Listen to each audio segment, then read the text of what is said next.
আজকে আপনাদেরকে 14টি পয়েন্ট বলবো, যে 14টি পয়েন্ট ঘুম না হওয়ার কারণ এবং তার জন্য কি চিকিৎসা সেটা ব্যাখ্যা করছি, এবং একই সঙ্গে আপনাকে 3টি আকুপ্রেশারের পয়েন্ট দেখাবো, যেখানে আকুপ্রেশারের মাধ্যমে আপনি ভালো ঘুম প্রতি রাতে ঘুমাতে পারেন। এই আকুপ্রেশারগুলো আপনি নিজে করতে পারেন মাত্র 3 থেকে 5 মিনিট সময় নিয়ে। এর জন্য না হবে আপনার শরীরে কোনো ক্ষতি, না হবে কোনো টাকা পয়সা খরচ। কথা বলছি আমি শ্রাবণী প্রামাণিক, একজন সার্টিফাইড আয়ুর্বেদ চিকিৎসক। তাহলে চলুন শুরু করি। নাম্বার 1, আমাদের ভালো ঘুমের জন্য সার্কাডিয়ান রিদম একটি গুরুত্বপূর্ণ ফ্যাক্ট। এই সার্কাডিয়ান রিদম বলতে আমাদের দেহঘড়ি বা ঘুমের জন্য যে দেহঘড়ি যে টাইমটা মেনটেন করে সেটাকে বোঝানো হয়, এবং এর জন্য এক ধরনের হরমোনের নিঃসরণ প্রয়োজন, যেটাকে মেলাটোনিন বলা হয়।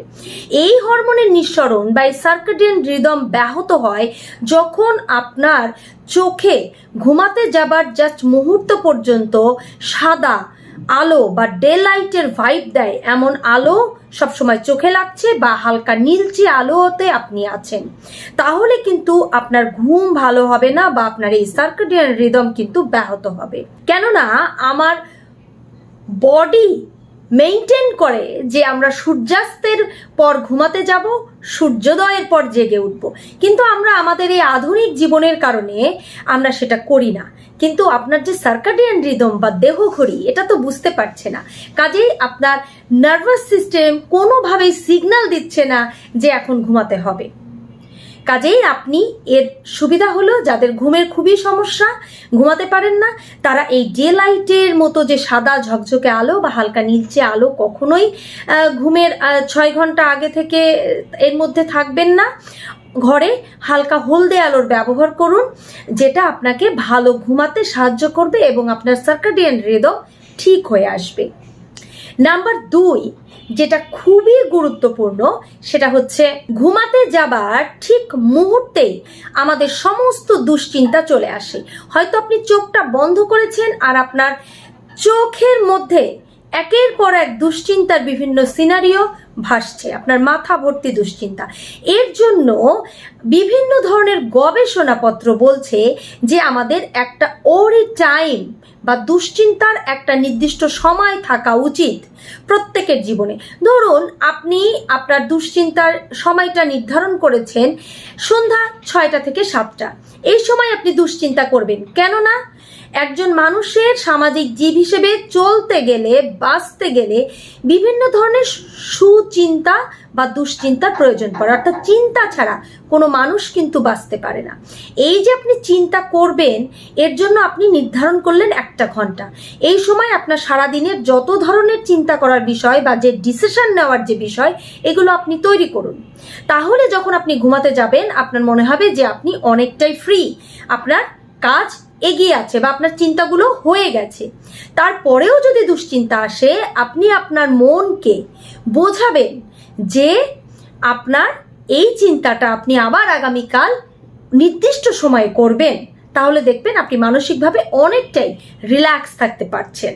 3 নাম্বার যে কারণটি রয়েছে সেটা হলো আমাদের ঘুমের আগে কিছু খাবার অবশ্যই পরিহার করতে হবে, কিন্তু কতক্ষণ আগে এটা সব থেকে গুরুত্বপূর্ণ, ন্যূনতম 3 ঘন্টা আগে। অনেকেই আমরা আছি যে আমরা কোমল পানীয়, চা, কফি, যে ক্যাফেইন সমৃদ্ধ যে খাবার, সেগুলো ঘুমের আগে আগেই খেয়ে নিচ্ছি, এটাকে খুব একটা আমলে দিচ্ছি না। কিন্তু আমাদের সায়েন্স বলছে যে আমরা যদি ঘুমের আগে এই ধরনের খাবার খাই, তাহলে আমাদের মস্তিষ্ক ঘুমের জন্য যে সিগন্যালের প্রয়োজন সেটা নিতে পারে না বা ঘুম ব্যাহত হয়। এর জন্য আপনি ঘুমের আগে কি খাবেন, এটা হচ্ছে আপনার পরবর্তী পয়েন্ট। তাহলে নাম্বার 4 হলো আপনি ঘুমের আগে অবশ্যই এমন খাবার খাবেন যার মধ্যে ট্রিপ্টোফ্যান রয়েছে। ট্রিপ্টোফ্যান কি ধরনের খাবারে রয়েছে তার মধ্যে একটা এক্সাম্পল আপনাকে দেই, দুধের মধ্যে ট্রিপ্টোফ্যান রয়েছে। আয়ুর্বেদ বলছে যদি আপনি ঘুমের আগে ভালো মানের উৎকৃষ্ট দুধ 1 গ্লাস, তার মধ্যে সামান্য হলুদের গুঁড়ো এবং অবশ্যই গোলমরিচের গুঁড়ো সহকারে খান, তাহলে আপনার শরীর যেমন সুস্থ থাকবে তেমনি আপনার ঘুম ভালো হবে। 5 নাম্বার যে কারণটি, সেটা খুবই চমৎকার একটা নিয়ম, সেটা হলো ওয়াইন টাইম নির্দিষ্ট করা। বা আমাদের রিল্যাক্স করা, মানসিকভাবে এই সময়টায় আমরা আমাদের ব্যক্তিগত পছন্দের কাজ করব এবং সকল ধরনের দুশ্চিন্তা মুক্ত থাকব। এই ওয়াইন টাইম যে ওয়ার্ডটা রয়েছে, এটা যাদের ভালো ঘুম হয় না তাদের জন্য খুব ইফেক্টিভ।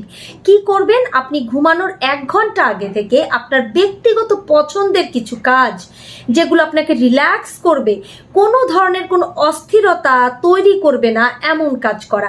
যেমন অনেকে পছন্দের কিছু ধর্মীয় গ্রন্থ পড়তে পারেন বা অডিওতে শুনতে পারেন, কিন্তু ভিজুয়াল করবেন না, অর্থাৎ দেখবেন না, শুনতে পারেন। যেমন আপনি গান শুনতে পারেন বা আপনি গুনগুন করে গান গাইতে পারেন, অথবা আরেকটি কাজ করা যেতে পারে, সেটা হলো কিছু পছন্দের বই পড়া। বা আপনি এমনও হতে পারে কিছুক্ষণ শুধু আপনি বসে ব্রিদিং এক্সারসাইজ করলেন, এটাও কিন্তু মানসিকভাবে আপনাকে প্রশান্তি দেবে এবং দুশ্চিন্তা মুক্ত করবে। এই ব্রিদিং এক্সারসাইজটা আপনি কিভাবে করতে পারেন, আপনার নাক দিয়ে গভীরভাবে শ্বাস নেবেন এবং তারপর দম কিছুক্ষণ বুকে আটকে রাখবেন, তারপর মুখ দিয়ে ধীরে ধীরে ছেড়ে দেবেন। তারপর আপনি ডান নাক দিয়ে শ্বাস নেবেন, বাম নাক দিয়ে ছাড়বেন, বাম নাক দিয়ে শ্বাস নেবেন, ডান নাক দিয়ে ছাড়বেন। এই কাজগুলো আপনি ওয়াইন টাইম যেটাকে বলা হচ্ছে তার অন্তর্গত হিসেবে করতে পারেন। 6 নম্বর হচ্ছে ঘুমের ঘর সম্পূর্ণ আলাদা রাখা এবং ঘুম না আসলে বিছানায় আটকে না থাকা। আমরা অনেকেই আছি যে ঘুম আসছে না, তবুও আমরা বিছানায় ঘন্টার পর ঘন্টা শুয়ে থাকি, এতে করে ঘুম কখনোই আসবে না। এই জন্য আপনাকে যেটা করতে হবে, যখনই আপনার ঘুম আসবে না আপনি 10 থেকে 15 মিনিট অপেক্ষা করবেন। যদি মনে হয় যে না ঘুম আসবে না, আপনি উঠে যান, পাশের ঘরে যান বা বারান্দায় যান, বসে কিছুক্ষণ আপনি আপনার মতো করে সময় কাটান। কিন্তু কখনোই সেটা টিভি দেখা, মোবাইল স্ক্রিনে থাকা, কম্পিউটার ল্যাপটপে থাকা, এরকম কোনো কিছু করা যাবে না, অর্থাৎ গেজেট রিলেটেড কোনো কিছু করতে পারবেন না। আপনি কিছুক্ষণ বসে থাকতে পারেন, নিজের মতো করে কিছুক্ষণ সময় কাটাতে পারেন। সব থেকে ভালো হচ্ছে বই পড়তে পারেন, এতে করে আপনার ঘুম আসতে সাহায্য করবে এবং যখন ঘুম আসবে পুনরায় বিছানায় আসুন। নাম্বার 7, ঘুমের বিছানা সম্পূর্ণ আলাদা করা। আমরা অনেকেই একটা বিছানার মধ্যেই সব কিছু করি, এটা অনেকেই করি, কোনো কিছুই মনে হয় না, তাদের জন্য কোনো সমস্যা না। কিন্তু স্পেশালি আপনি যদি সেই মানুষটি হয়ে থাকেন যে আপনার ঘুম আসে না এবং আপনি যদি সেই বিছানায় দিনের অধিকাংশ সময় কাটান এবং সেই বিছানায় বসে আপনি রিল্যাক্স করেন, বিছানায় বসেই আপনি খাবার খান, বিছানাতে বসেই আপনি বই পড়েন, ল্যাপটপে কাজ করেন, তাহলে বলবো আপনি এটা করবেন না। আপনার মস্তিষ্ককে এই সিগন্যাল বোঝান যে যখন ঘুম আসবে বা ঘুমাতে যাবার সময় তখনই শুধু আপনি এই জায়গাটাতে আসছি, অর্থাৎ আমার ঘুম এবং অন্যান্য কাজের জায়গা আলাদা। এই কাজটি যদি করতে পারেন তবু আপনার ঘুম ভালো হবে। নাম্বার 8, বারবার ঘড়ি দেখে দুশ্চিন্তা না করা। আমরা অনেকেই আছি যে ঘুম হচ্ছে না, সকালবেলা আমাকে উঠতে হবে, আমার অফিস আছে, আমার পরীক্ষা আছে, আমার স্কুল আছে, আমাকে একটা নির্দিষ্ট সময় তো উঠে পড়তে হয়। তো এখন যদি রাত 3টা হয়ে যায়, আমি ঘুমাবো কখন? আমার তো 7-8 ঘন্টা ঘুমাতেই হবে, না হলে তো আমি অসুস্থ হয়ে যাব। এই ধরনের প্যানিক কখনো করবেন না, কারণ প্রত্যেকের জন্য একই রকম ব্যবস্থা নয়। আপনাকে যে 7 ঘন্টা ঘুমাতেই হবে তা না। আপনি যদি দেখেন যে বারবার টেনশন করছেন, তাহলে আপনার ঘুম একদমই হবে না। এই জন্য বারবার দেয়ালে ঘড়ি দেখবেন না, বারবার বিছানার কাছে মোবাইল রেখে দেখতে থাকবেন না সময়টা, বারবার টেবিল ক্লক দেখবেন না। যেটা করবেন, অ্যালার্ম দিয়ে দূরে রেখে দিন যে আমাকে 7টায় উঠতে হবে, এবং আপনি ঘুমানোর জন্য যে কারণগুলো এর আগে বললাম সেগুলো ফলো করুন। এই সময় গিয়ে আপনার যদি মনে হয় যে ঘুম আসছে না, ঠিক আছে, আসবে, এটা নিয়ে ওরিড হবেন না। একটা সময় আপনি ঘুমিয়ে পড়বেন এবং নির্দিষ্ট সময় আপনি উঠে যাবেন। কিন্তু বারবার টেনশন যদি করতে থাকেন, সেই রাতে আপনার ঘুম দেখবেন কখনোই হচ্ছে না। নাম্বার 9, ঘুমের ঘরটা ঘুমের অনুকূল রাখা, অর্থাৎ ঘুমের ঘরটা খুব বেশি নয়েজি হবে না, আপনার মনে প্রশান্তি আসতে পারে এমন জায়গায় ঘুমাবেন। আবার প্রতিদিন একই বিছানায় ঘুমানোটাও কিন্তু ভালো ঘুমের একটা বড় কারণ। অর্থাৎ আমি এক এক দিন এক এক জায়গায় শুয়ে যাচ্ছি, যাদের ভালো ঘুম হয় না, এটা তাদের জন্য খুব সমস্যা। এবং বালিশ ভালো নির্বাচন করা, যে বালিশে শুলে আপনার ভালো লাগে, মাথা দিলেই একটা কমফোর্ট ফিল করেন, এই রকম বালিশ নির্বাচন করবেন এবং বিছানাটাও আপনার মন মতো যেন হয়। ঘুমের জন্য আপনি যে সময়টা বেছে নিলেন বা যখন আপনি বিছানায় গেলেন, যেন খুব বেশি গরম, খুব বেশি ঠান্ডা এরকম পরিবেশ যেন না হয়। আপনার বডি যেন কমফোর্ট ফিল করে, আপনি মানসিকভাবে যেন কমফোর্ট ফিল করেন, অর্থাৎ কমফোর্ট জোন ঘুমের জন্য ভীষণ দরকার। 10 নাম্বার যে কারণ সেটা হচ্ছে ঘুমের আগ মুহূর্তে ভরপেট না খাওয়া। আপনি যদি এমন হয়ে থাকেন যে আপনি অনেক রাতে কাজ করে বাড়িতে ফেরেন, হতে পারে রাত 10টা, তাহলে আপনি কি করবেন? তাহলে আমি আপনাকে একজন আয়ুর্বেদিক ডাক্তার হিসেবে সাজেশন দেব, আপনি যেখানেই থাকুন না কেন যদি একটু অনুকূল পরিবেশ খুঁজে নেন, তাহলে 7টা থেকে 7:30টার মধ্যে আপনি আপনার রাতের খাবারটা শেষ করুন।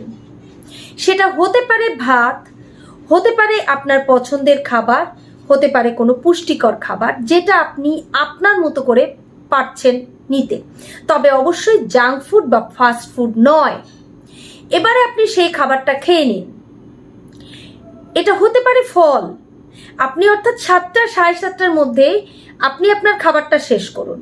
এটা হতে পারে স্যালাড, এটা হতে পারে 1 কাপ স্যুপ। এবং আপনি যখন বাড়ি ফিরছেন তখন আপনাকে আর ভরপেট খাবার খেতে হচ্ছে না। আপনি ঘুমের আগে 1 গ্লাস দুধ, 1 চামচ হালকা ভাজা তিল, তিসি, কয়েকটি খেজুর, সামান্য কয়েকটি কিশমিশ এগুলো খেয়ে ঘুমিয়ে যান। তাহলে আপনার শরীর যেমন স্ট্রং থাকবে, আপনার ঘুম তেমন ভালো হবে। কেননা যে খেজুর, কিশমিশ, দুধ, তিল এগুলো সবই ঘুমাতে সাহায্য করে, কোনোটাই ঘুমের ব্যাঘাত ঘটায় না। কিন্তু আপনি যদি ভরপেট ভাত, রুটি ইত্যাদি খাবার খেয়ে ঘুমাতে যান, তাহলে যেটা হবে, আপনার যে ডাইজেস্টিভ সিস্টেম বা আপনার যে পরিপাক তন্ত্র, এটা খুব বেশি ব্যস্ত থাকবে খাবার হজম করানোর জন্য, এবং আপনার বডি তখন ভেবে নেবে যে এটা আমার খাবার হজম করার সময়। কোনোভাবেই নার্ভাস সিস্টেম আপনার ব্রেইনকে সিগন্যাল দেবে না যে এখন ঘুমাতে হবে, কারণ তাদের দরকার আগে খাবারটা হজম করানো। খাবার হজম না করে যদি ঘুমাতে যান, যদি আপনি ঘুমিয়েও পড়েন, সেটা ডিপ স্লিপ হবে না, তন্দ্রা হবে বা খুব হালকা পাতলা ঘুম হবে, এবং এতে করে আপনার হজমের বিভিন্ন ধরনের সমস্যা তৈরি হবে। গ্যাস্ট্রাইটিস, অ্যাসিডিটি ইত্যাদি সমস্যায় আপনি ভুগতেই থাকবেন। কনস্টিপেশন বা ডিসেন্ট্রি এই ধরনের সমস্যা আপনার লেগে থাকবে, অন্যদিকে ঘুমটাও ভালো হবে না। তাই আমি বলবো ঘুমের অন্তত 3 ঘন্টা আগে আপনার যে মিল বলতে যেটা বোঝায়, অর্থাৎ প্রপার যে ডিনার, সেটা শেষ করে নিন। 11 নাম্বার হচ্ছে, যারা ধূমপান করছেন তারা ঘুমের অন্তত 2 ঘন্টা আগে শরীরে নিকোটিন প্রবেশ করাবেন না, এবং সর্বতোকরণে চেষ্টা করবেন যে ধূমপান কমিয়ে দিতে, কারণ নিকোটিন কিন্তু ঘুমে বাধা দেয়। অনেকেই আছেন নিদ্রাহীনতায় ভুগছেন, বিছানা থেকে উঠে গেলেন, ধূমপান করলেন, আবার ফিরে এলেন, ভালো লাগছে না, ধূমপান করছেন, এইভাবে কিন্তু ঘুম কখনোই হবে না। নাম্বার 13, ব্যায়াম ঘুমের জন্য ভালো, কিন্তু ঘুমানোর 3 ঘন্টা আগে ব্যায়াম করবেন না। এতেও আমাদের ব্রেন সিগন্যাল পায় না যে এখন ঘুমাতে হবে। তারা ভাবে যে এখন দিন, এখন আমরা কাজ করছি, আমাদের বডি সম্পূর্ণ অ্যাক্টিভ, তো কেন ঘুমাতে যাব, কাজে ঘুম হবে না। নাম্বার 14, ঘুমের জন্য সবসময় একটি নির্দিষ্ট সময় বেছে নেওয়া এবং একই সময় ঘুম থেকে ওঠা। অর্থাৎ আমি কোনোদিন রাত 8টায় ঘুমাতে যাচ্ছি, কোনোদিন 10টায় যাচ্ছি, এটা তাদেরই সম্ভব যাদের বিছানায় শোয়া মাত্রই ঘুম আসে। কিন্তু আপনার যদি ঘুমের সমস্যা আগে থেকে থাকে, তাহলে আপনি এই পদ্ধতিতে কখনোই যাবেন না। অর্থাৎ আপনার বিছানায় যাওয়ার একটা নির্দিষ্ট সময় থাকবে এবং ঘুম থেকে ওঠারও একটা নির্দিষ্ট সময় থাকবে। সেক্ষেত্রে দুপুরবেলার ঘুম আপনাকে পরিহার করতে হবে। দুপুরে যদি ঘুমাতেও হয় ছুটির দিন বা যে কোনো দিন, তাহলে খুব সামান্য ছোট্ট একটি ন্যাপ নিন, আধা ঘন্টা থেকে 40 মিনিট। এর ওপরে দুপুরবেলায় ঘুমের চিন্তাও করবেন না, এবং সেটাও যেন খুব দ্রুত হয়ে যায়, অর্থাৎ শেষ বিকেলে কখনো ঘুমাবেন না। তাহলে দেখবেন যে আপনি নির্দিষ্ট সময় ঘুমাতে যেতে পারছেন এবং ঘুম থেকে উঠতেও পারছেন। যারা ছুটির দিনে দেরি করে ওঠেন, তাদের দেখবেন যে সেই রাতে ভালো ঘুম হয় না, কারণ আপনার বডি ক্লক তখন ঠিক থাকে না। কাজেই একজন সুস্থ স্বাভাবিক মানুষ তখনই ভালোভাবে চলতে পারেন, ঘুমাতে পারেন, যখন তাদের বডি ক্লক ঠিক মতো মেইনটেইন হয়। এবারে আমরা চলে যাব অ্যাকিউপ্রেশারে। কি অ্যাকিউপ্রেশার আছে? আপনার এই যে হাতের কবজি, এই কবজি যে রেস্ট, এখান থেকে জাস্ট 3 আঙ্গুল গ্যাপ দিয়ে এই যে পয়েন্টটা পাচ্ছেন, দেখুন এই ভেইনের ওপরে, এখানে একটা ভেইন আছে, এই ভেইনের ওপরে যে পয়েন্ট, এখানে আপনার বৃদ্ধাঙ্গুলি দিয়ে এইভাবে হালকাভাবে মুভমেন্ট করাবেন, ঘোরাবেন। কতক্ষণ? 1 থেকে 1.5 মিনিট। এটা 2 হাতেই করবেন। এটা ভালো ঘুমাতে সাহায্য করে এবং আমাদের ব্রেইন ঘুমের জন্য সিগন্যাল পায়।